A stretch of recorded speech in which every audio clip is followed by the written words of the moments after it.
सोम सुरापुर खे पीते थे, हम कहते उसको हाला। द्रोण कलश जिसको कहते थे, आज वही मधुघट बाला। वेद विहित यह रस्म न छोड़ो, वेदों के ठेकेदारो।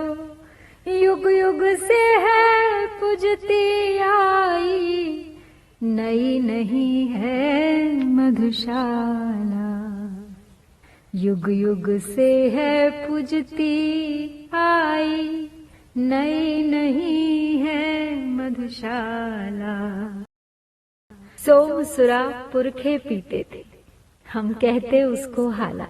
द्रोण कलश जिसको कहते थे, आज वही मधुघट बाला।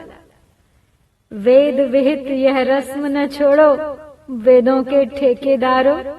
युग युग से है पूजती आई, नई नहीं है मधुशाला। ये रस्म चली आ रही है हमारे पुरखों के समय से। वो सोम सुरा कहते थे जिसे, वही हाला है वर्तमान की। आज के मधु के घड़ों के समान ही है वो द्रोण घट। वैदिक युग में सोमरस रखने के लिए ढोल समान बड़े बड़े लकड़ी के बर्तन हुआ करते थे, जिन्हें द्रोण घट कहा जाता था। हमारे शास्त्रों में उल्लेख है कि सोमरस को पीकर इंद्र अपना पराक्रम दिखाते थे।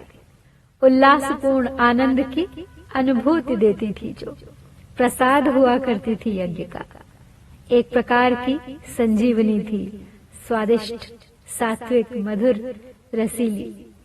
वैदिक ऋषियों का एक चमत्कारी आविष्कार था ये सोमलताओं से बनी हुई सोम सुधा। अत्यंत ही बलवर्धक, आयुवर्धक मानी जाती थी, और कहते हैं कि जो भी इसे पीता था उसके सभी विकारों का नाश हो जाता था, वो अमर अपराजेय हो जाता था।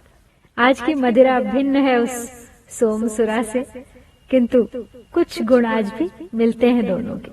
तो क्यों भला नकार दें उस वेद विहित रस्म को जो हमारे पुरखों से हमें मिली है।